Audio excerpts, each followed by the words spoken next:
us. Yeah! What's going on? This is the hypest I've seen anyone for a Venomancer. No, we're not hyped for the Venom. We're hyped for you, Fear. At least like It's raise your you. arms in the air out of like joy. Damn, dude. The hell?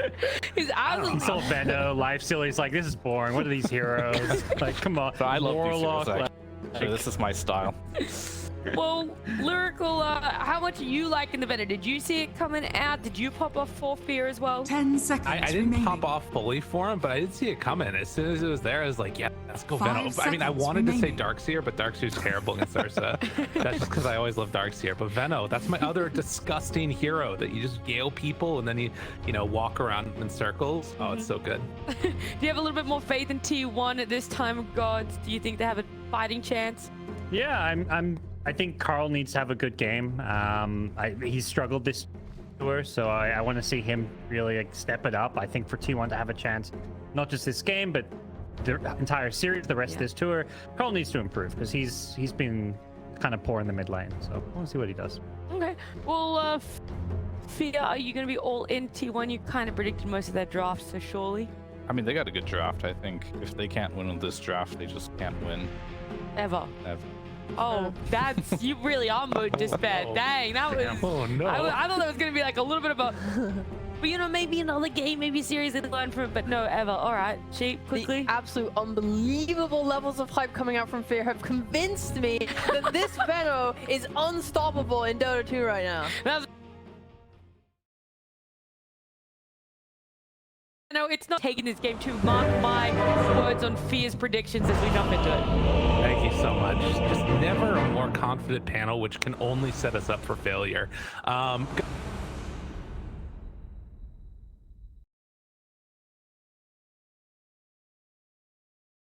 yeah. I've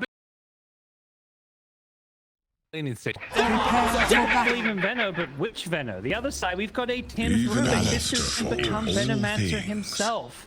Yes. I'm excited to see Tim's play Rubik. He's master tier on this here, I believe. He loves his Rubik. He doesn't get to play it in Pro Dota much, but the fact that coming out here, you know, I want to believe like Boom themselves. I don't think their draft is that bad. Like Ursa's in for a rough time, but like they've got a lot of playmaking out of the rest of their team. Nothing Right, touches and that the is heart something like from my Boom venom. that we've seen before. Is it's not just necessarily Jackie that will pop off. He was obviously a great performance on that Terrorblade last time, but obviously Yopaj has put together really solid performances, and at various points FBZ has been the one to make things happen. So you know, maybe if Jackie has a little bit of a worse time, then the other people can pick up the slack. We'll have to see. Your admiral is on board. And for T1, it's, you know, it's time to stop showing up. They can't really afford to lose this series. Going 2-3, I don't think it means they're guaranteed on the major. There might be some like weird tiebreaker scenario with 3 losses, but it's pretty tough and pretty grim at that point. I think their chances start to look really bad. Yeah, and obviously with the ascendancy of Talon, it's looked much and much like that's the way this series and this season would go. But right now they find themselves openings. Opposite Gabby has really skilled and nowhere else to go. Stick Charge is barely keeping himself alive. Gabby. Oh, wait, what? Okay, First he had the rage. What It is looked like this? he like I came zigzagged here a little to be bit tested. at the end there. I don't know. I guess maybe he thought it was need to fog. I think Tim's was always going to chase him down Okay. with the 290 movement speed. I mean, Lifesteal's 320, so. Regardless, a first blood opportunity 7 minutes earlier, I think, than we got last time. Which, you know, it's always good to see. Oh man, it's going to be a happy Team Rubik in the top lane now. With that first blood gold, he's bringing out Stick, Tangos, Mangoes. He's got it all. So, this top lane's going to start to look real good for his game. Down bottom in the meantime, Jackie taking a bit of a punishment there. He got disposed, and Cuckoo's just spamming into him. Already the Venomous Gale up and online. This is going to be something to watch for. You did mention the Rubik being a nice answer for the Venom being able to steal those Flake Wars later, but it still can be very annoying to deal with, you know, the big ultis, all the slowdown stuff that they've got going, even as the Kunkka, Yopaj is facing off against Carl in the mid lane. Yeah. I don't think you really care too much when you're playing Benno if there's Rubik on the other team. It's definitely annoying when he's stealing your level 4 wards and defending towers, but the purpose of the Benno is much more about giving this Ursa the roughest lane possible, and just really controlling this bottom lane. So, and that's something I think he should succeed, particularly with a Marcy. This lane just sounds filthy. Yeah, although gotta be careful. Yeah, very low. Although the overextension, this might be a dead mood. As they will try and punish the old man. Jackie slowed down, could go for a deny here. Gotta be careful. Do they want to do it? Mushi actually looks like he's going to be able to get out of this. With only the 1 point in Gale, it won't be enough. Yeah, it looked like a bit of just miscommunication between the two Boom players in this safe lane. Mushi took a lot more damage than he probably should have. And I think he thought maybe Jackie was going to chase with him, but Jackie didn't have the mana for the Earth Shock, so he was just, he's just chilling in creeps, doing carry things. Not the end of the world. This lane still looks okay for them for now, but that's going to, I feel like, change very quickly as Venno gets levels. We just saw there in the mid as well, Carl doing that play we've seen a couple of times now where you TP after taking one of the bounty runes and then gets the other one as well. So no bottle refill for Yopaj.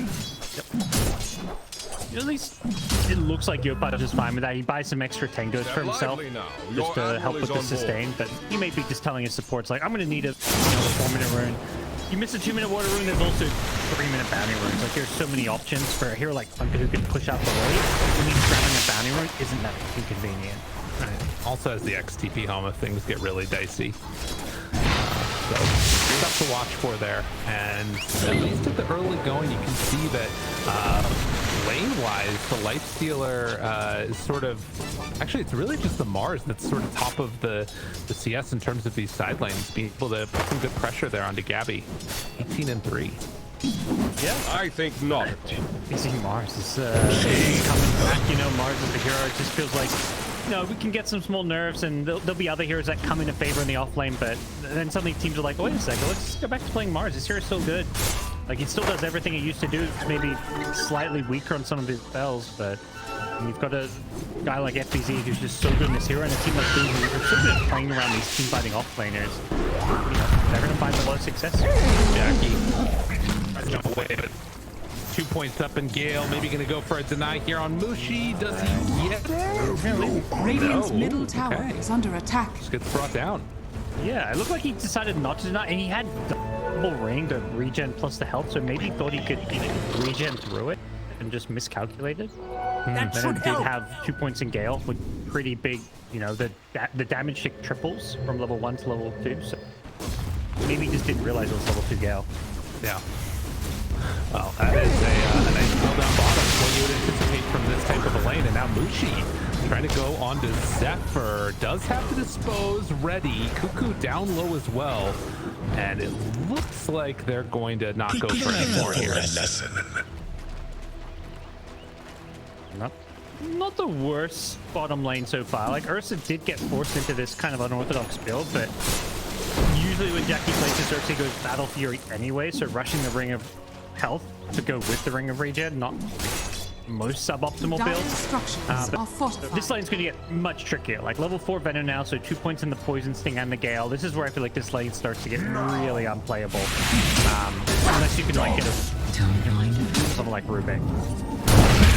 Mushi in the meantime is going to get chased down here. They had that ward just now expiring, and will find him exposed back. Mushi going to die, and that is the earn charge as well. So now a third tick of DOT coming in for Cuckoo. Yeah, that's really nice, getting that earn charge right away. He uses one on himself, but now he still has the one extra to use offensively.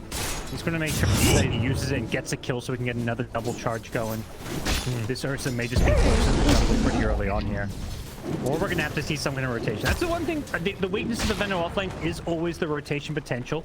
Punk is, level 6, so there is potential for a TP in, or Yopaj with a power rune can make that move. Yopaj doesn't get a rune. It actually spawns down bottom. It's going to be an illusion. You can see Cuckoo playing a little bit more safe since he knows that Marcy is left Zephyr heading towards that lane. And both side lanes from Boom sort of in a delicate position here. See if FBZ getting closer to that level 5 can make some type of a play happen, or just wants to keep farming and stay in this lane against Gabby. Yeah. Probably depends a bit. I guess, yeah, he could theoretically be the one to make the move onto the Venom bottom. Instead, bottom mid. Under attack. Jackie, He has got a he's in TP, but trouble. he's holding Dispose. Smart of Zephyr not to use this Dispose until he's guaranteed the kill. Radiant's That bottom is tower going to is under continue to attack. happen until Ursa gets level 6, which is a ways away. Man, level 4 on the bear. What we thought would be a problem has happened. Mid lane, Carl's been able to take a slight lead over Yopaj, although both of them have their ultis now. Of illusion. Yeah, I think at this point, Ursa, I would say just needs to reconsider going to this bottom lane. He's going to TP back in, but if he's going bottom lane, he needs to be communicating with Mars and Kunkka and have one of those two ready to TP if he gets gone on. Like, that's how you punish this Venom, but Venom's got the range off, he's doing everything. Venom probably knows there's maybe a gank coming. Right. I'm playing it a little bit safe. Dire actually scan and see that Kunkka's up top farming these stacks here. That's smart. Step Man. lively now. Because, Your he's off the admiral map, is on you're board. worried he might be ganking the side lanes, but they get that read that he's just jungling it up with a stack there. And with that, they will keep pressure down bottom. There is Tim's in the area as well. He's going to stack up some jungle also. And Zephyr making the move over to try and secure the 8-minute rune. Carl is there. Ooh, misses on those Radiant's chains middle actually. tower is under attack. And it is going to be an arcane rune bottled up by Yopaj now. Oh yeah, the maxed out flame guard, he's pretty unkillable. But he's just not going to be doing enough damage to bring him down. They go on Cuckoo bottom. Ataque não tem chefe, a Cuckoo pode ser abatido. Mais tapa, os Fire tries to walk away, getting over towards Zephyr. The got the slowdown movement is speed. there, and has an urn afterwards. Jackie turning. Cuckoo, oh, he gets cell broken. Clear Vision in sailing the area. now. Carl right on top of Mushi, going in for the final touch. Does he have enough for the kill? Tries to fog it out, manages to get away. That's going to be an urn charge. But in the end, the boat coming out might be enough to take down Zephyr. You set sail. Tim's chased a little bit further by Carl. Jackie lived through it all. So it ends up being support for support. Yep. Not bad. Oh man, Cuckoo barely with like 10 health. I don't think, I mean, he knows there's a ward there now, but yeah, he was not expecting to get his south canceled. It's almost like he didn't realize Mushi was just on it, right clicking away.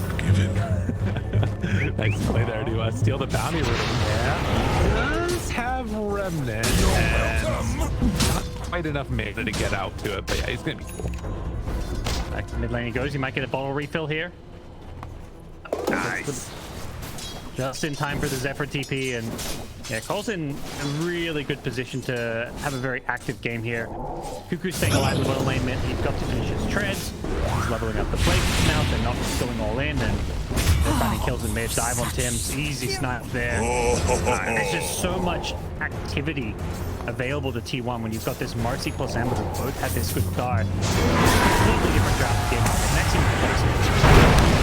Unfortunately, it's going to be the one that gets jumped on now by Boom, so they'll make a play on that Venomancer. Like you said, these rotations are key to shutting down that oppressive feeling that you get in a Veno lane. And that's buying a lot of space for Jackie. This is exactly what Boom needs to do. Yeah. Got to try and punish anytime he gets left alone there. Dire's bottom tower is under attack. Jump forward, finds one. Tim's in some trouble. He's going to go down again.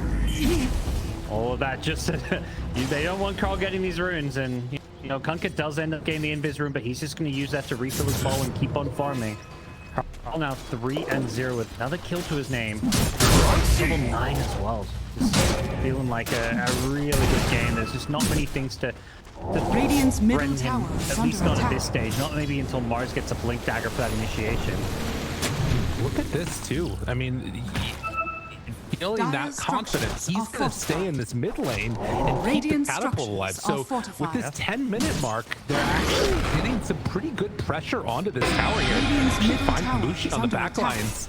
Carl keeping him over there, stealing chains. They force the multiple rotations. This is the strength of guard build, because you know there's a lot of variation with what build Ember goes. With the flame guard, you're just super survivable. He can farm behind the tower. 400, basically he's got an extra 400 health with that magic absorb. And it just meant that he can really pressure that T1 mid. It only gets it down to half health, but it's still some good damage. But more importantly, it's that forced rotation. By bringing heroes mid, it means Cuckoo is getting pressured in game bottom, because that's kind of what, you know, there's this kind of tug of war between both bottom and mid, where if you leave Cuckoo alone, you're going to go and gank him unless you're pressuring mid lane at the same time. Well, Cuckoo now has his ulti available. He's going to start dropping down these Plague Wards and hoping to catch somebody. They do connect with the scan. Ember and Warlock right behind with 3 points in Fatal Bonds. Ascend and Zephyr to dispose afterwards. And then the combo coming out afterwards with the boat, but will it be enough? They still have to be careful. They don't have ulti available. FBZ going to find Cuckoo. Connects on both of those hymns. Seals the kill. Cuckoo will drop. Gigby looking for the run now down on FBZ. This is looking pretty solid for T1 after losing a couple of heroes. They're going to take down 3 themselves. Yeah, I like this. I mean, both Gabby and Jackie, what Radiant's bottom tower I like about is both under these attack. character players is they're so good at showing up to these early fights. Like, Lifestealer just TP's in there.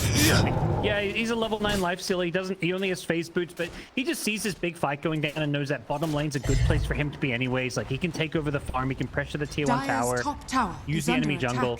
But T1 Radiant's just were bottom ready for that tower fight is with under numbers. attack. Like, Marcy willing to just throw her life away to make sure that they get a good chaotic offering, and T1 did a great job following it up. It does cost them, you know, a couple of lives of their own, but it does feel like in the end they're the ones who are going to walk away with the win because of, you know, their core staying alive. They don't really lose any of their big heroes other than Cuckoo, who I feel like, you know, he got his job done. He got his spells off, then he goes down. Right.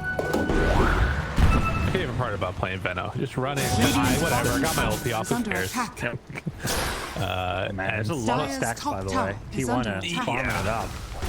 I mean, Yopaj is going to be taking this to try Radiant's and bottom finish tower off his has BKB. Both sides stacks. Yeah, that's a good point. Taking the other angle there, Carl. Interesting. So yeah, a couple of early BKBs Dire's built, middle tower and is under attack. on the meantime, Jackie getting towards the battlefield. Imagine he's going to be able to farm more efficiently. Going for the Maelstrom. Yeah, seems like a game where Lifesteal is just trying to not go. I mean, just not obviously a Battlefield hero, but he's going to come online Dire's maybe a little bit middle tower faster than is the under Ursa attack. with Battlefield. Like, you're not ready to fight. Right. That's a much later timing for sure. Oh, very little separating the two teams at the moment, though, and they're still just trying to keep these towers alive. Cuckoo now taking over the jungle a little bit as he tries to finish off the Spirit Vessel. Yeah, that's gonna be a really nice pickup for them. Playing into the Wyvern, good against Ursa potentially in some ways, just to keep on kiting him with all the damage over time. But both teams happy to kind of play things a bit more passively. You kind of mentioned all these early BKBs. It's just going to really limit, like, you know, Pumpkin just loses all his early game kill threat when BKBs come out.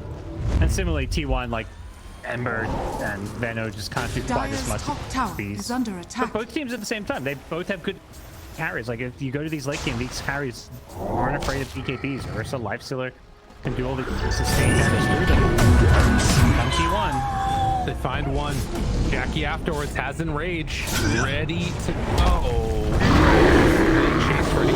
Golem down. Enrage immediately out. And looking for the follow-up. They get the kill. Cuckoo still doing it afterwards.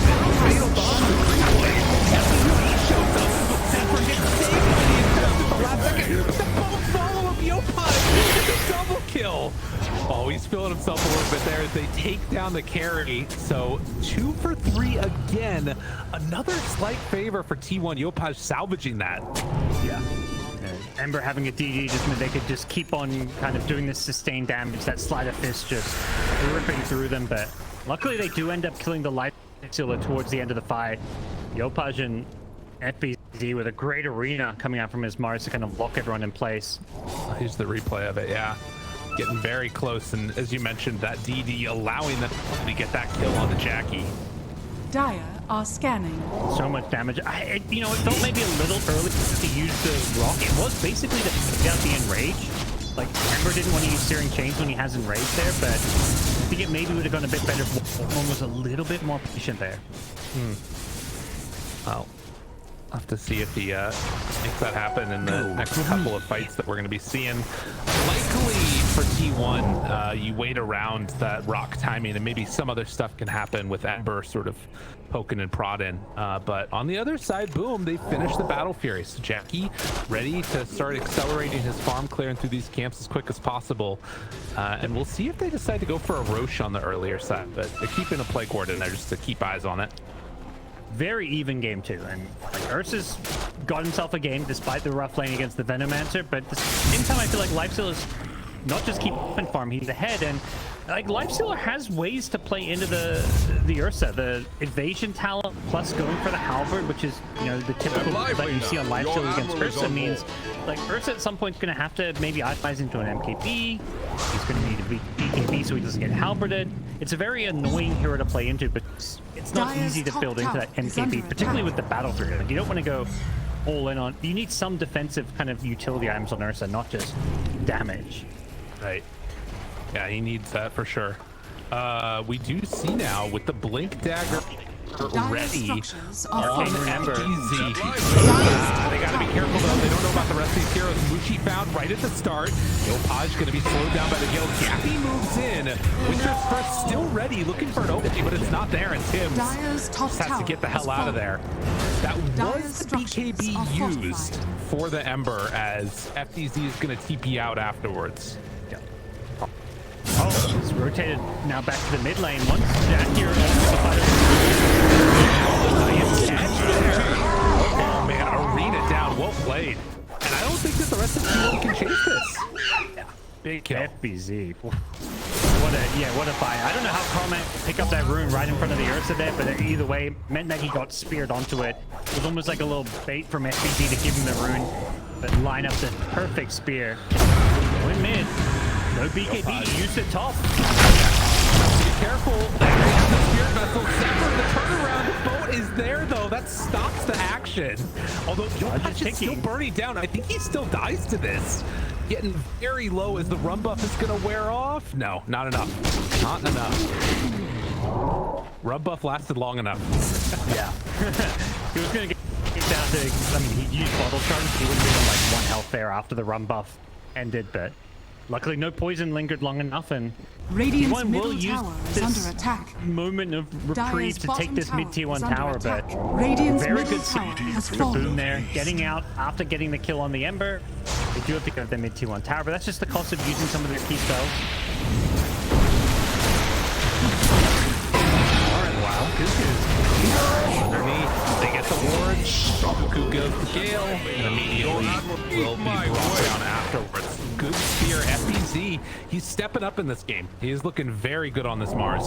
Yeah, that's what they need. I think you kind of touched on it a bit at the start. Like, you know, Nurse have a rough game and be forced to play catch up, but they need these other players like Yopaj and FBZ to really step it up and have big games, and that's exactly what we've seen so far. Yopaj has been pretty flawless, 6-0 and 2. FBZ's been hitting amazing spirit in arenas, keeping Boom in this game. And now moving in to take down FBZ, looking for the backline. Jumps for Zep. White Mon, no ulti, so they don't need to deal with the Warlock at all. In the meantime, though, trying to TP out with Mushi, he does manage no way to break it, as Carl not going to connect with those chains onto TPing out Hero, but maybe finds Yopaj here, actually. It's forced to pop the BKB himself. Try and get another down afterwards. Does have Enrage, or at Rage, but won't use it. So, boom, another tower. Yeah, they get the tower, they kill some supports, and it's FBZ, just finds a good arena initiation. It's only the supports, but I think he knows, like, their goal there is to take that mid T1 tower, so killing these supports in T1 aren't really able to fight. He gets a second support kill on the way out, and once that Marcy just represents so much of their disable and lockdown. Other than Marcy, there's just the Searing Chains, and kind of mentioned the fight, like Carl couldn't connect with the main fight. He was on the Kunkka, and he can't kill a Kunkka by himself. Kunkka's always been at the BKB. It's just super tanky, so the fight just didn't quite sync up the way it was supposed to on the T1 side. now seeing the kind of timing that they have with a couple of different heroes. They're gonna have 2 halberds completed for T1, which will be obviously really good against the Ursa, but need to be wary of the fact he's got his BKB done, and another one that we talked about earlier on Yopaj. There's going to be a window here where Boom are looking very strong. So see what T1 decide to do. They're going to try and come in before that, have 4 heroes smoked up heading into the triangle, but can they do or catch on to anybody? It doesn't look like it.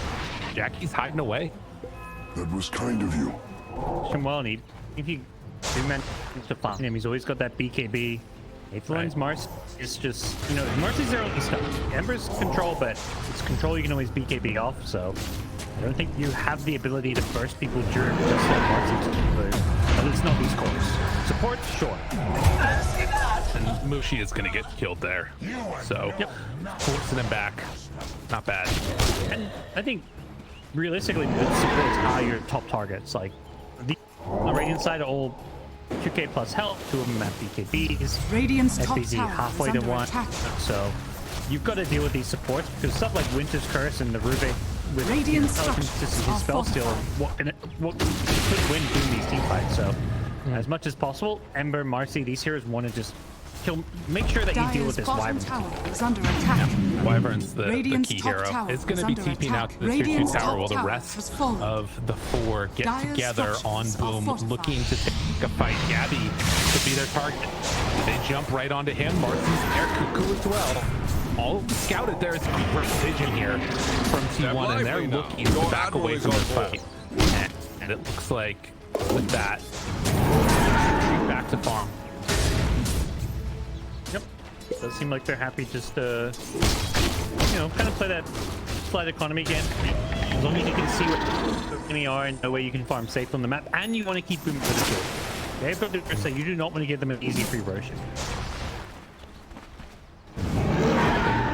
Like what's around, BZ maybe anticipating that a Roche fight could be going on here themselves. Yopaj is going to have the DD popped. Mushi tries to walk up, scouts out the ward with the plague ward, and will start to deward it. But in the meantime, I mean, they're just positioning around each other. Very much one of these kind of standoffish games where the teams are going to be like battling over vision, really trying to control the road area. They got him. He gets the BKB. Winner's Curse afterwards, but no damage. Ram it in the area. They have to be careful. They're all fatal bonded together. Oh, he's going to go out now. The slow continues. Yopaj finds the kill off the Marcy. Clean as can be. Get the Ember out of there, but it's a little costly. It was like the Chaos offering was less about turning the fighter out and more just about saving the Ember's life there. See how risky this game can be for the Ember on the front lines there. One telekinesis just sets up the Mars combo with the Kunka pull-off, and if not for the Warlock, he just dies in that kind of chain stun. They don't have any other save that they can really rely on. Like, the Dispose can kind of, but it's just not reliable. It's true. A big issue for them. You are seeing Lifesteal a little bit stronger there in the mid lane. Give a bash onto Kunka. They will deward that. Placed up on the high ground there as well. But it feels like a holding pattern that's consistently slightly favoring Boom. Getting into these next items now, and it's looking good for them. The back of Jackie. They're just, you know, that little bit more efficient when it comes to farming. Battle Fury, Ursa, Kunka, you know, Tidebringer, built-in cleave, and yeah, Lifesteal gone for this Maelstrom to give him some farming ability, but he hasn't been able to keep up with the Ursa, who's now 2,000 gold ahead of him. So Lifesteal having a much better start. He has not stayed that way. Lift mid. M's lift. Arena down. Gabby tries to get out, has the infest, but it won't matter. Jackie gets the kill, and that one hurts. That one hurts a lot. Yeah. This lift from the Rubik is just making it so easy for FBZ to combo people. Doing those pre-spearing before the arena, just landing it perfectly. FBZ is such a nice specialist, and now that opens up Roshan. With life still dead, yeah, there is no window here for T1 to try and work on with the pit. They're gonna have to give this one up. Maybe they could go for a seal of Embers in the neighborhood, but that's not even the case. So Roshan has fallen to the Radiant. Boom playing really good here. Radiant's What's he bottom done on tower is under Kunkka? attack. All over it. Anything else that is coming out soon that might sort of change their fortune slightly? That looks like the halberd's completed now on the Zeno. But yeah, it feels like it has to just be a good fight around like a Warlock ulti. yeah, the Marcy Blink gives them a bit more playmaking and initiation of their own. The issue is, it just seems like Boom are getting better vision now. Like with this, stolen plague wards and stuff, they've got their own kind of vision game going. They've got all this pressure on the map now. So really, it's a game where maybe T1 can make something happen if they're the one getting the jump of the Marcy. But Boom, unlike T1, have much better save. Like this, pretty good at keeping heroes alive. Chain stun isn't there. Like you dispose somebody, there's no follow-up stun, so they can almost always get their BKBs off on the Boom side. Dire's top tower is under Radiant attack. are Smoked scanning. up now around this tier 2 tower. Smoke breaks from Gabby. Catches eyes at the beginning onto Ursa, trying to bring down Jackie. Force cap, keeping him alive, and the ward on ward battle is very annoying. Tim's keeping good vision in the area, and they just back out, and that's a big smoke play for nothing. Yeah. Just think Boom Dire's could middle consider tower sticking is around, under trying to attack. taking a fight, but they're just like, they know there's 5 heroes up there trying to catch them out, but they're like, okay, let's just go farm multiple lanes, farm their ancients. We can just continue to farm them. And I don't know if they have another smoke ready or not. I think that was one, so even though they had good vision over there for a moment, another telekinesis FBZ. This is the spear though. Okay, Cuckoo gets a good deal. Abby trying to chase him down, looking for a bash, trying to find it, but not able to get it. Mushi also gets away. It looks like he was missing on the life stealer, and now Jackie looks like he's also managed to escape. So, oh god, that one, they wanted more out of that one. Yeah, it looks like that's the fight T1 have been waiting for. Like, you need to, hope that something like that happens where the Ember doesn't quite get comboed and chain stun down. Still looking for more. Zephyr tried to get a blink dispose off, but just couldn't quite connect. Team just being such a mess in these fights. Now, Wyvern was kind of the priority before him. He just picked from Tim's because of how much control he brings to the table. That's the setup and just the bane of T1's existence right now. But getting caught in that is getting instantly comboed up by the Maris. I mean, the other thing that we're seeing is this issue of having the force stats. It's so good against these, like, I mean, what is essentially a single target initiation from Marcy. They don't have another way to punish, and if it's only one out, the force stats is easy.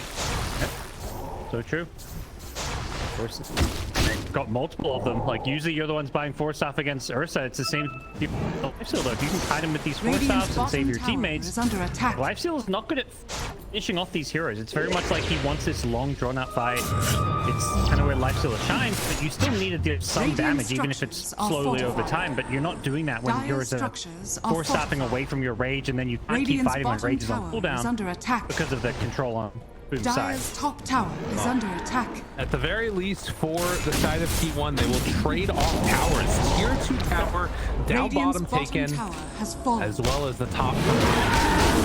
And Dire's middle tower we'll see is what under this attack. translates into. It's a 7,000 gold lead. It's starting to become pretty evident, this disparity between Gabby and Jackie in terms of the items they're able to get right now.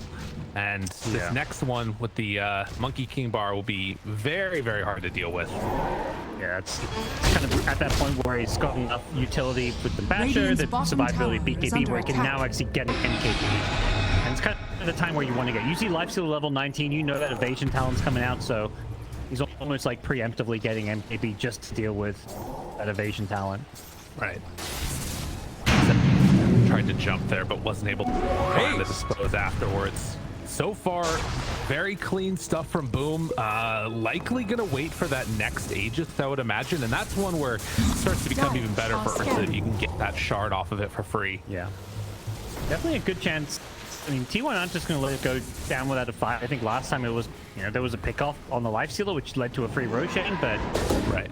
T1 themselves have hit most of their key item timings. They don't want to just keep letting this game drag and give away free roaches. Yeah, it does feel like they need to make a move at some point here. And definitely taking a fight around that pit will be one of the actors that they go for. God, Tim's just so free this game to do whatever he wants. Yeah. It's crazy. He's on his own, like, looking at the way mid. Like, the Marcy tries to punish, but it just can't quite get on top of him fast enough. A lot of the radiant vision is a big part of the reason why. So they finally find the ward in their jungle, which has been there. That was almost like about to expire. It'd been there so long. Dude, he's got freaking rage. He's going into the Aghanim shard afterwards with this Philly. Yeah, Tim's is having a game. Yeah. Yeah, the telekinesis save is going to feel really nice. I feel like somebody gets disposed, you can just kind of pull him back to safety. They're getting the whole spirit. Like, he's coming up on Kunkka, going to give you ways to maybe burst down a life steal before he pops rage. SBZ with a refresh queued up. He's a bit of a ways away from it, but we've seen what he can do on this hero many, many a times, and with a refresh, fight control is going to be so hard to answer. Well, 32 minutes in, Life Stealer has finished the AC, so getting items to catch up with Kunkka a little bit. T1 needing to make some type of an answer to this. They're gonna have a Shiva's completed pretty soon onto Ember, so another one of these like healing reduction oriented abilities. Also obviously attack speed stuff, very nice to get the Ursa, but he's going towards that Abyssal Blade, and Carl also luckily needs to save the buyback here. I imagine, maybe, I don't know, maybe he just popped out for the Shivas. It's tough to tell. Yeah, it looks like he's going to. Yep, he's just buying anything we can get. T1 want to have, you know, put themselves with the most firepower for the potential Roshan fight, which can be coming up in the next 1 to 4 minutes. Smoke up. Boom. Looking for an opening. Yopaj, he's gonna run right past Gabby here. They see Gabby. They started the same way before. Telekinesis from downtown. Gabby tries to get out. He gets knocked away. Oh, it's stolen. Oh, Tim's. Why'd you have to do it cool like that? Oh, T1 didn't stand a chance. Oh, right into the meat grinder. They just got shredded there. Holy moly, that was just in the life, going on the life stealer, and he almost gets the infest onto his teammate. We'll see it again here. Every single time they pull him. Actually, the spear missed, but it didn't matter because they had the hex. So even with a mis-execution, still completely demolished that team fight. And Tim's does that all right. Like, he starts it with the telekinesis from, you know, 20,000 range away, and then ends it with the golem. Yeah. Oh, yikes. T1. Dyer's middle tower. I mean, as part of it is just the really good draft that Boom's put together, and they've been playing so solidly, and now gonna head on up, take down the entire mid racks, looking to take the tier 3 Dyer's top tower is under attack. Dyer's structures are we haven't seen much of the Kunkka, but when Yopaj bring it back, I feel like not since like 2 or 1 with Yopaj was Boom playing Kunkka much and making this, reminding people this round and still very, very, very viable. Thank goodness. Wild. Yeah, I think the hex that you talked about, getting that right there, because I don't think they get that kill with the missed spear if they don't have the hex follow up, and that's where, you know, net worth can just outplay a little bit. Yeah. It was one of those ones where I think every other or that one he just held them in place, and this time he pulled life steal towards them. So I don't think they'll make that mistake again. Not again. Not again. Not like this. Doesn't matter. Hold on. What's the curse though?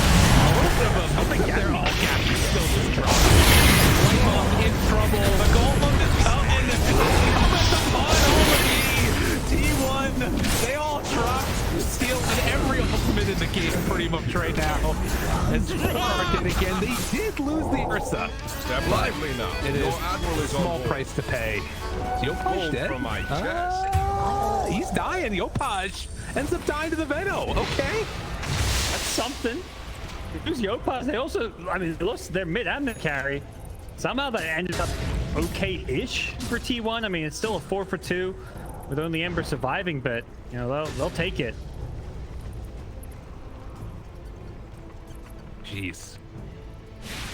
I mean, it's an interesting one. I mean, that's the power of Venom, I guess. If you manage to get that ulti off, if you can, you know, throw a spear vessel onto somebody, it's going to bring them down to almost dead. But first, you just see from Boom, it's so hard to deal with. Roche respawning. Just the good news is there's no more Taylor offering on Rubik, but now instead he's got Poison Nova. So from one ulti to another, with all the spell that he's packing as well, like this is pretty brutal. That is a ton of damage, isn't it? Spell it is. I don't even know how much that ends up being. It won't let me ult it, but regardless, T1. Now here's an interesting point. You see the Roche is up. 10 seconds till Ursa. I feel like they're so invested. They gotta make some type of a play for this. Yeah, they have the damage to kill Roche quick enough. These heroes are probably gonna respawn. I want to try to force a fight. Respawn, but what curse? Curse right on top. They move on in. Going to keep them alive. Marty down low. Second round of the pressure. Down some wipe on Cuckoo. Low Cuckoo. Going to die. Jackie there to clean up, and well, as you said, they respawned and they took the fight. Yeah, they're trying to force it so hard, but you're just running from low ground to high ground when your enemy has a ward. They have vision. Mushi is ready with the curse. They don't finish him off during it, but it sets up like 4 hero curse. They keep him alive with the infest, but that just means FZ gets a double arena on absolutely everything. And you buy enough time for Ursa to respawn. He comes in, he gets some cleanup action. It was just, you know, kind of a Hail Mary from T1 where they just had to run in blind. And I mean, there were some questions about how Mushi would play on this Wyvern. I mean, it's definitely not been like completely flawless for him, but he's been really solid. Definitely have enjoyed some of his plays this game. And all of these items that he's building to try and help out his team from whatever they need. He's got the pipe done now on top of, you know, the force staff. So any type of disables that are there, he's going to be able to help his team out. Dyer's top barracks are under attack. Man, 24,000 gold lead. Boom. You know, it was looking good for T1. The story remains the same. Yep. Definitely a more competitive game, one where it doesn't feel like there's any kind of outdraft. This is the, you know, Boom just showing that they are the better team right now. Bold and sweet. Your admiral is on Outplaying board. T1, making all the right moves, securing Roshan, winning these team fights just with clutch plays and great initiations too. I'm trying to put the nail on the coffin here towards the end. Level 25 Ursa pressuring out each of these lanes. And Tim's decides he had dreams of an Aghanim Scepter, instead went for the Octarine Core. The classic, you know, support item when you have a lot of gold. Yeah, he's having fun. So one last gasp here. We'll see if T1 can hold off. I mean, again, Golem Fatal Bonds with Cuckoo damage is strong. It's deadly. Dyer's But bottom tower not sure is if it's under going to be enough attack. this time. We'll have to see. Try to keep it out of Tim's hands. Big one. Don't let him get these poison novas, these chaos offerings. But they're going to be put under Dyer's the pressure bottom here tower with has an fallen. Aegis in hand. Got to imagine Boom will at least consider going for the ending play here on the high ground. They don't have come with them. Yopaz is just chilling in the jungle. Looks like he needs to finish his next item before they take this fight. Is he going Refresher? Refresher or Lincoln? Yeah. Where's his courier? Refresher. So, yeah. Gotta love it. Oh yeah. They're going for like the mother of all team fights, you know. Refresher Mars, Refresher Kunkka. You've got Wyvern, you've got Rubik stealing spells. Wow. Timeless Relic even coming out. Oh boy.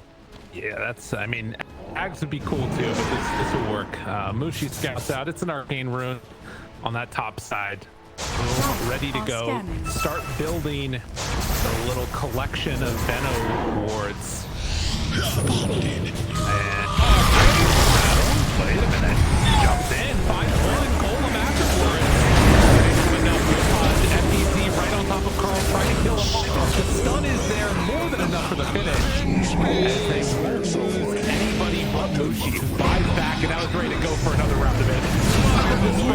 thought they got him. Tim's right on top. And there for the finish. He just pops his refresher for the double hex, just to make sure they kill the Ember there. He had the Arcane Rune too, so his refresher's not even got that long of a cooldown. They find him dead. Another spear mix up with the telekinesis. Right on top. Land at Thorn. No range, nowhere to go. Pepper tried to dispose. Won't go into the they move in for another kill. Back in the Warlock. He's going to be nowhere left to go. And Boom are going to take this series 2-0 over T1. Very convincing Lyrical. Boom, like game one, like for the drop, they just completely crushed on this game. You know, first drop we saw as one like unfair ways to start fights. But you know, they had some weaknesses they had to overcome, particularly that laning stage. Ursa was given a really tough lane. It was a great Venom pick, but